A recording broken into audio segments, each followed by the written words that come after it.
Magandang umaga Pilipinas, narito po ang updated na ulat panahon para sa araw ng July 5, 2025. Hatid namin ang pinakahuling forecast ukol sa bagyong nasa labas ng bansa, patuloy na pag-iral ng habagat at inaasahang lagay ng panahon sa mga susunod na oras. Tumutok sa aming Facebook page at YouTube channel para sa real-time na weather advisory.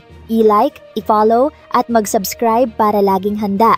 Ayon sa latest update ng Pag-asa, ang Tropical Storm Danas, formerly Bising, ay nasa labas ng PAR at huling namataan sa layong 480 kilometers west ng Basco, Batanes. Lumakas ito kahapon ng 8 p.m. at taglay na ang hangin na 75 kilometers per hour, bugso na 90 kilometers per hour, kumikilos pakanluran ng mabagal. Bagamat wala sa loob ng bansa, ang extension ni Danas ay magdudulot pa rin ng pag-ulan sa extreme northern Luzon, lalo na sa Batanes at Babuyan Islands, na posibleng umabot ng 50 to 100 millimeters of rainfall ngayong araw. Samantala, patuloy ang pag-iral ng southwest monsoon na magdadala ng ulan sa Metro Manila, Ilocos Region, Cordillera, Cagayan Valley, Central Luzon, Calabarzon, Mimaropa, Bicol Region at ilang bahagi ng Western Visayas at Mindanao.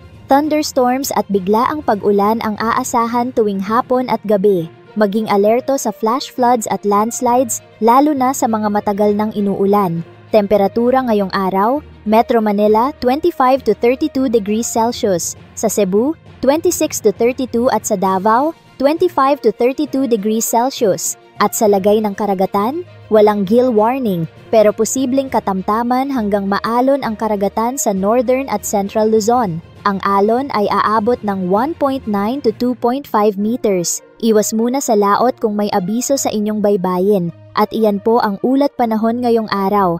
Para sa mas marami pang update, i-like at i-follow kami sa aming Facebook, mag-subscribe sa aming YouTube channel, at i-click ang notification bell para sa forecast na tumpak, malinaw at maaasahan. Maging alerto po tayong lahat, lalo na sa mga lugar apektado ng ulan at baha.